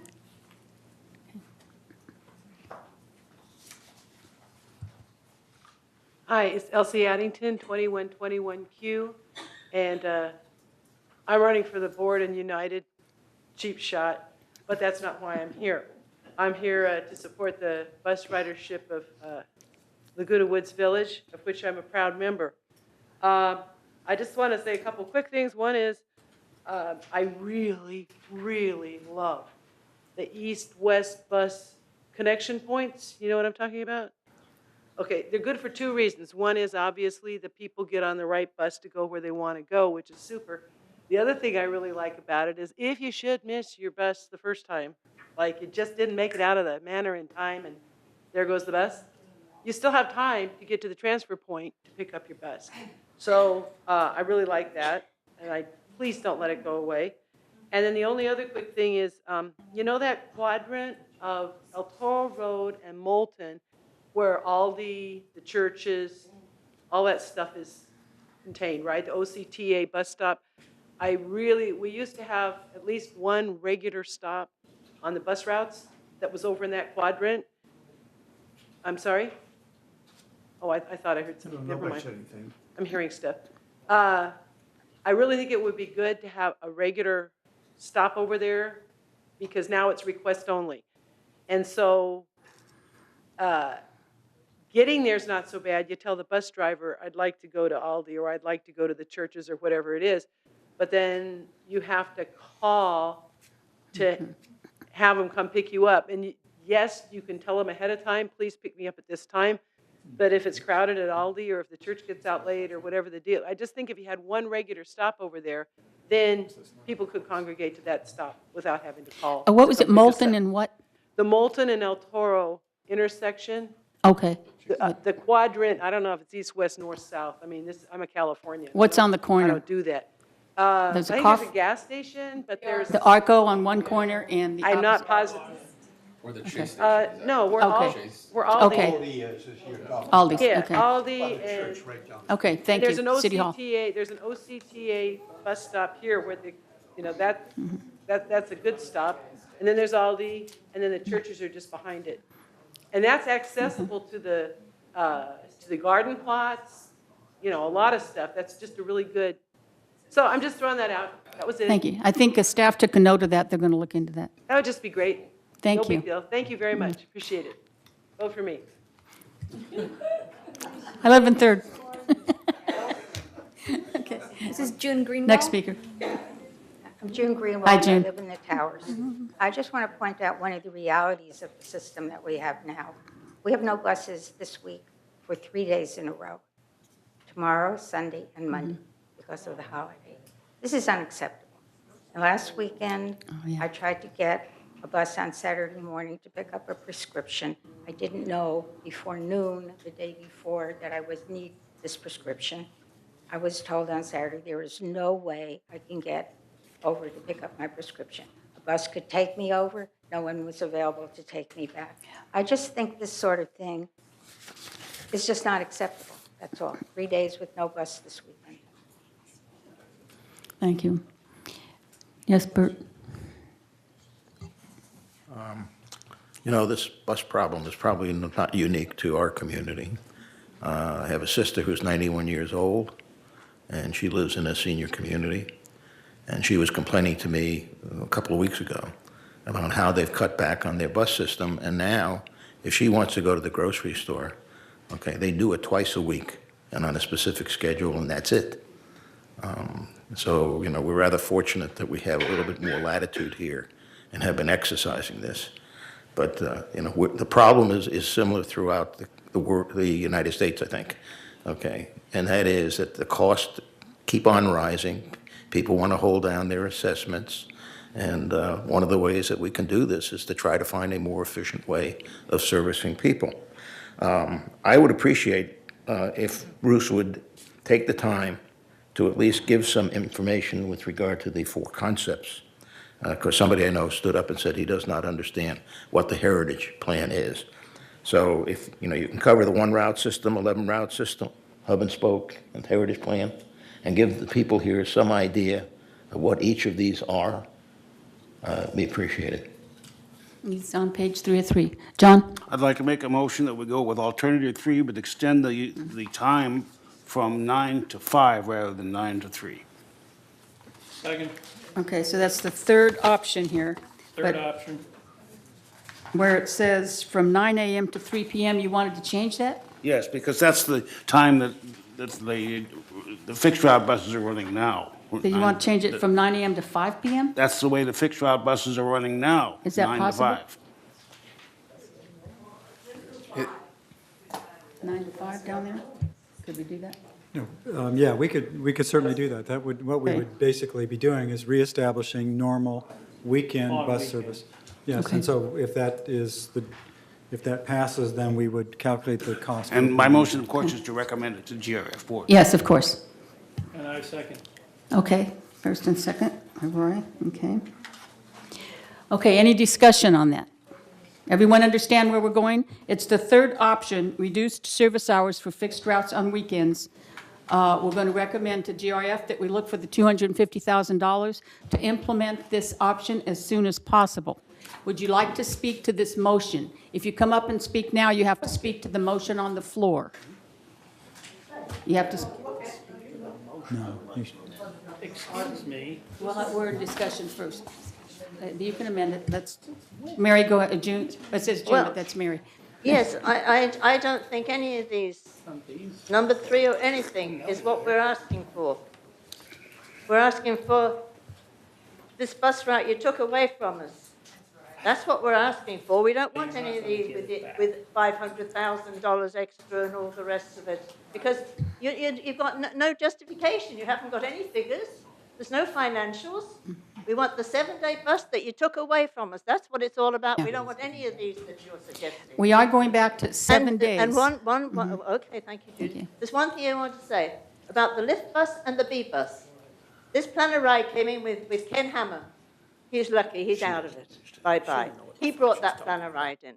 Before that, we had a lift bus and a B bus. That's what it should go back to, is the lift bus and the B bus. The lift bus is doing exactly what planner ride is doing now. And you're getting all these people, 600 people, because they can't get a regular bus. Okay. Vashti, you haven't said anything. You're one of our advisors. Did you want to make a comment? Press the button till it's green. Press it lightly. Yeah. I agree with the last statement because I was okayed for the left bus. And just like what was said, the higher number for plan a ride came from some of the left bus people. And that's why we're having this confusion about doctor's appointment and other issues with people going to plan a ride because I had to do it myself. Like yesterday, when I called in 3 days. I was told I wasn't there. And like I told Rich, I am in a lot of pain. I don't misuse the system. So I agree with what was said about the last issue of plan a ride being B bus and left bus. We're not taking away plan a ride. No, but it originally was, okay, plan a ride, but you're getting a lot of people from the left bus that's not being addressed.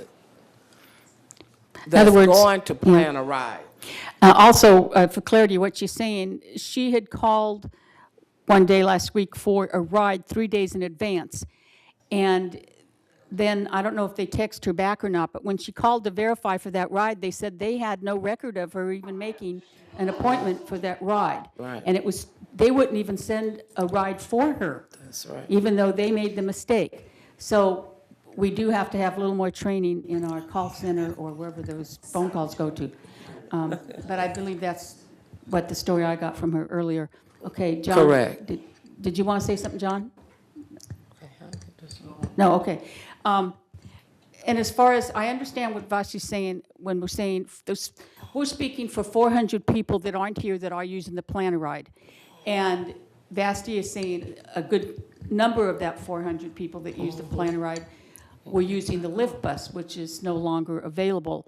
So, but there's not that many people unhappy with the planner ride that used to ride the lift bus. Yes, there's a few people where it's not convenient for them.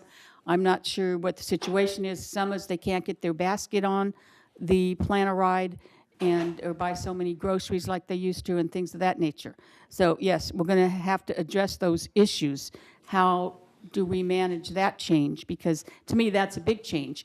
My son uses the buses and he shops for me and he's used to taking the little cart. And now they're telling him he can't. So Alternative 3 has no impact on plan a ride.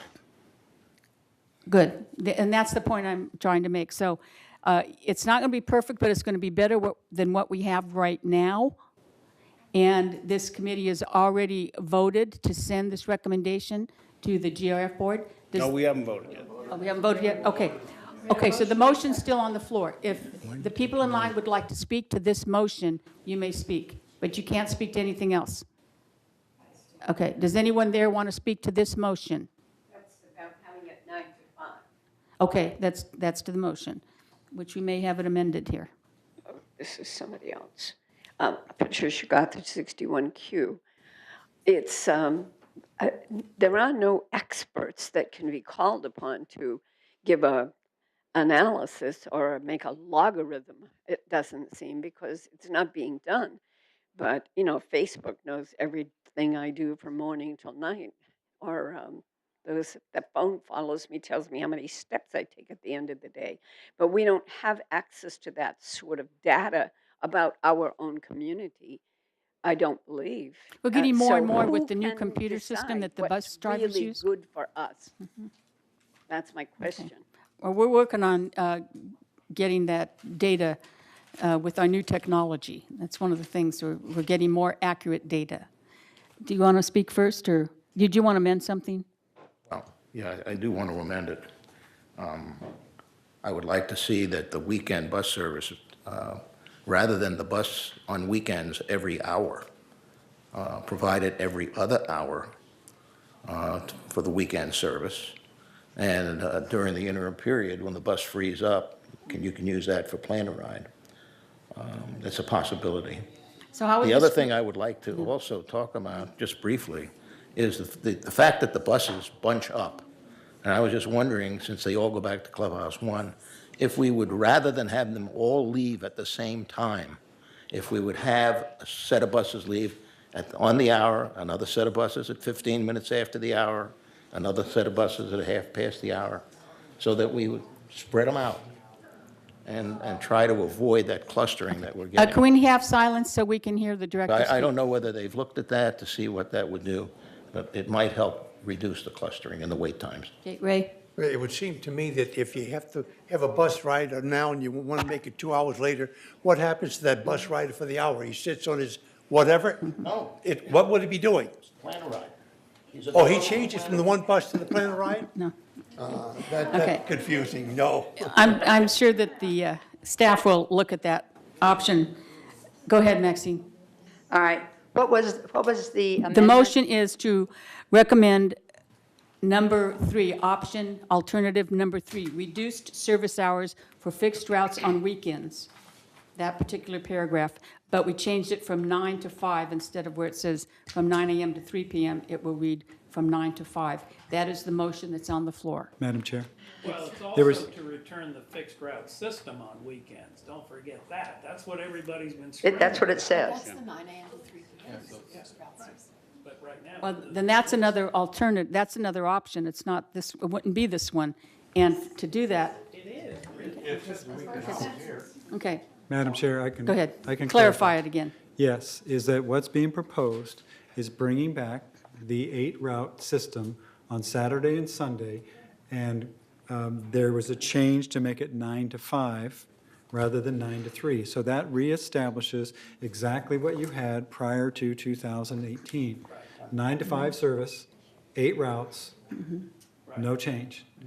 The motion was amended, and I don't know that it There's got been not a a second. second. It did not receive a second, so I just. Yes, wanna it did receive a second from Roy. Okay. No, the original motion. So the Yeah, original, right. there was a proposed amendment, so I just want to make sure that staff can follow along. The Is it- motion was. Okay, I thought the original motion was going to be, the alternative would return weekend fixed route bus service, but in a reduced service hour capacity. Service would be available from 9 to 5 p.m. only, with Plan-A-Ride operating the usual weekend hours. The estimated cost increase for this alternative would be approximately $250,000 a year. The alternative would increase the monthly transportation assessment. That's what the motion was. The motion had the 9 to 5 in it. Yeah, but going back to the 9 to 5, Okay. then that, Takes away this word, reduce. that's not a reduced service, Okay. and that cost estimate obviously would change, so that when we took it forward to Finance Committee for consideration, that number would change. So we would leave the motion at bringing back weekend service, 9 to 5 p.m., not reducing Plan-A-Ride. That was in the intent of Director. So when I Benning's asked you motion. if we can do the 9 to 5, you didn't say yes, but the number would change. So that's what confused me. So yes, you can do it, but this number would change This- now, you're that- telling me? What we would do is come back Yeah. with a more exact cost estimate as we move forward. Then to the how next can we step. recommend this to the board if we don't have the exact number? You can recommend it to the Finance Committee to look at, but we would provide, and what you could do is include in the motion is that staff provide exact cost analysis for consideration by the GRF Finance Committee. So do we want to put approximately 250,000, but not to exceed what? Okay, so then, We don't have to do that. We're sending it to GRF. It doesn't but even have to- with the finances revised number. Yeah. so the alternative would return weekend fixed route bus service. Service would be available from 9 to 5 p.m. only, with Plan-A-Ride operating the usual weekend hours. The estimated cost increase for this alternative would be Revised by. Would be determined determined by the staff. staff. There you go. And then when we take it forward to the Finance Committee, we would have those exact numbers for their consideration. They would know that the committee has directed us to move forward with this, and they would have exact numbers at that point, so that they could confirm those and move on to the board for consideration. So, and it can still say, this alternative would increase the monthly transportation assessment. Correct. Okay, so one last time. The motion is, this alternative would return weekend fixed route bus. Service would be available from 9 a.m. to 5 p.m. with Plannerite operating the usual weekend hours, the estimated cost increase for this alternative would be determined by the staff prior to the finance meeting. This alternative would increase the monthly transportation assessment. Is everyone okay with that motion that's on the floor? Okay. Now I would like that's to speak on it. good. No. Yeah, did you want to say something, John, before we vote? Yes. No, let's vote. Yes, I just did a little mathematics here, and we took the figure of $250,000. When you divide it by 12,734 housing units that participate in the monthly assessment, it comes out to about $1.64 a month. That's a good And point. so if it's another $50,000, perhaps another 30. Still minimal. It could be $2 a month. So is this something that the community can afford to do? If I think so. I would hope so. Yeah, I think the question is finance going to? Especially when we pay so much. Okay, before we vote, let's go. You're going to speak to the motion, correct, Judy? Maxine? Please, I call for the question. How much do we Thank you. pay? Maxine, How much Max. of our assessment pays for the golf course? About $11 a month, or is it more? Okay. The question has been called, I need two-thirds a vote. The motion on the floor is to Right. call the question, which means there'll be no further debate before we vote. All in favor of calling the question now before anybody You else told us can to debate? wait till now to speak. Okay, well, they want to call, they don't want to let you speak. Okay, it's unanimous. I'm sorry, this committee. What? I don't agree. This committee said no, no more. They called the question, and more than two-thirds people voted, so we cannot allow any more discussion on this. It's That's not it. my rule. I'm so sorry, but I'm sorry too, that's illegal, Judith. No, it's Robert's rules. Yes, when you stated at the beginning of the meeting that if we waited until now, we could speak to this issue. And my comment is also positive, but I would like to make it. I want to say, I'm glad that you people have narrowed this and worked on this so hard. I think you're getting closer to what most of these people were used to and can handle comfortably. A number of changes were made in the last 10 years that really frustrated people with each change. One of them had to be totally abandoned, one partly adjusted. This seems to me very reasonable. I hope most of the people in the community feel so. Thank you for your Thank hard you, Max. work. Okay, I'm ready for the vote. All in favor of the motion we placed on the floor several times? Unanimous. Thank you. Now, those two people waiting in line that didn't get to speak, I'm going to allow you to come up and have your say. It's just these last two people, one at a time. Just really quick. Yeah. I mean, it's almost unanimous as I was talking. Could you start, so you save one man and one ride and one bus at 10, from 10 to 5 on weekends? It makes more sense. I live in a third floor and I always see the bus leaving at 9. I don't see ever nobody taking that bus because usually we get up later. You know, and I was thinking too, if you want to save money, the one at 9, it should be, omitted from the route because there's nobody taking it. Okay, thank you. Thank you. Does that lady want to speak as well? Okay, this last one.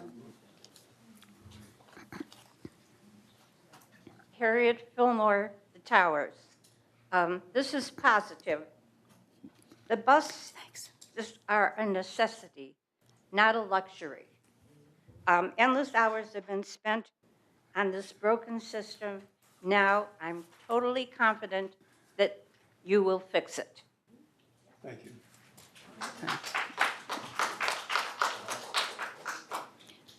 Okay, that's all the speakers. We're going now to number 9, which is only committee members speak, but I'm going to start over here with, I had made the request that if Bruce could at least give a synopsis of those 4 given routes that stated the alternative page 3? fixed route options, what they are, or what they essentially are. okay, you want, that's halfway down on page 3 of 3. One route system, 11 route system, hub and spoke residential and commercial route. I'm not asking for an separation, and the evaluation of explain. them, I'm asking for a description of them. Yeah, he wants them each to describe each one of them real quick so we know what.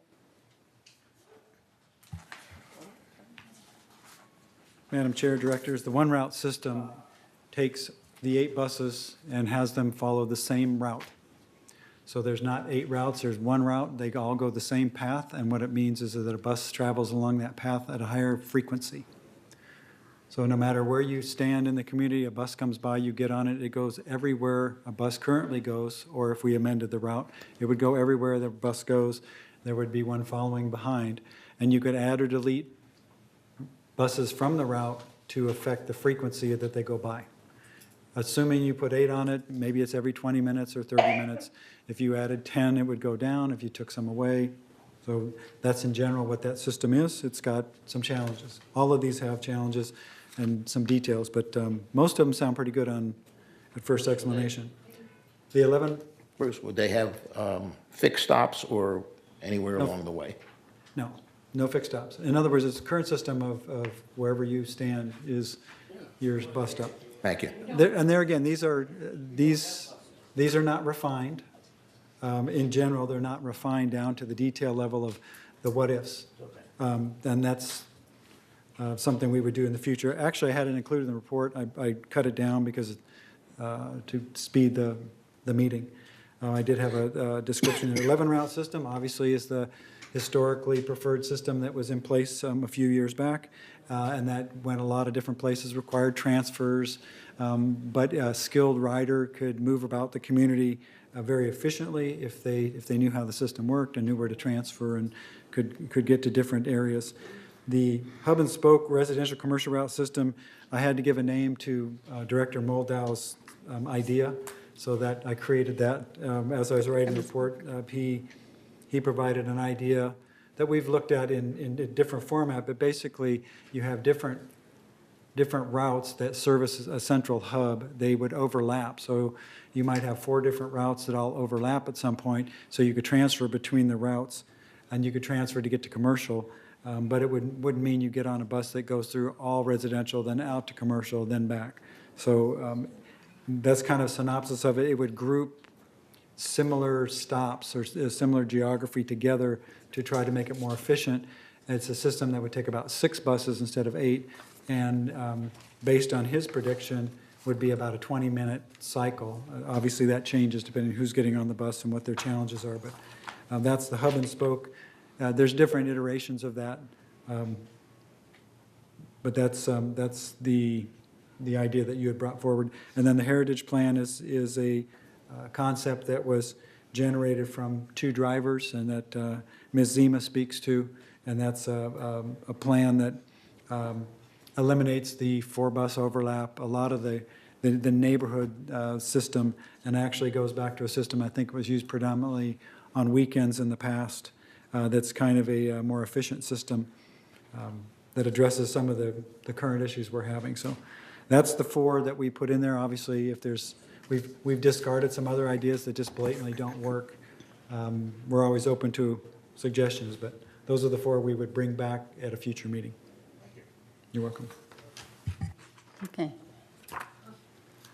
Okay, comments. Final comments. Vashti, do you have any final comments before we close the meeting? No. Okay. Yes. Go ahead. Okay. Well, I agree with the number 3, but I think at 9 to 3 would be enough time for the buses to come and bring us home, and then the planner ride is going to be changed. So I think we should just have patience and see how well it's working out. It worked off awful for me, but I'm willing to wait. Anyway, it just makes sense to me to have it finish at 3 and have the plan right after that. If people want to go somewhere for the evening, just for that time, that makes sense. Yep. Okay, Thank you. Okay, John Dallas, did you have a final statement? I think so. Go ahead. Yeah, I'm still a firm believer in going back to the old system. I believe when Ross Cortez developed Leisure World here, he had this beautiful concept of cost sharing. As I mentioned before, we pay for all types of activities here. Some activities we never use at all completely. The bus system will be needed at some time or another in our stage of our life, whether we're 60 years old or 90 years old. And I think it's important to maintain that bus system like it was before. And that's my concluding remarks. Thank you. Thank you. John? I'm just a kid compared to some of these people in this room. I'll be 82 in a few months, but I really believe that the fixed route bus system will eliminate some of the, quote, cognitive issues that the planner ride system entails. Roy? Anything? Juanita? Two comments. The fixed route system does not take into effect, as one of our speakers said, getting into cul-de-sacs. That means that our residents have to walk out to where they can get the bus, the fixed route system. The planner ride was developed for those who were more handicapped or impaired and needed somebody to pick them up at their door and take them back to their door rather than walk a block and a half, wait, whatever. Secondly, I would like to speak to Mr. Dallas's there. When this community as Leisure World was developed by Cortese, there was no bus system. It was not originally here. He started a bus system, it wasn't him. The community started a bus system to go once or twice a week into Tustin for grocery shopping because there was no retail around here at all. And that just kind of developed from that. So this is not something that was originally in the system when this village was developed, et cetera. And it's a constant change, a constant development to try to keep up with modern costs, modern technology, age of our residents, those kinds of things. So I just don't think we need to think, oh, it's always been this way, because it hasn't. Thank you, Anita. Cash? Basically, I want to say that I think we have come up to a very good resolution here. It's not perfect, maybe, but we're going to do our best. And I want to sit down with you one-on-one to Yes, sir. talk about this. Yes, in the Director future. Cash. Thanks. Looking forward to it. Bert? Okay. No, never. Nothing, thank you. Okay, I want to, does staff have anything final to say?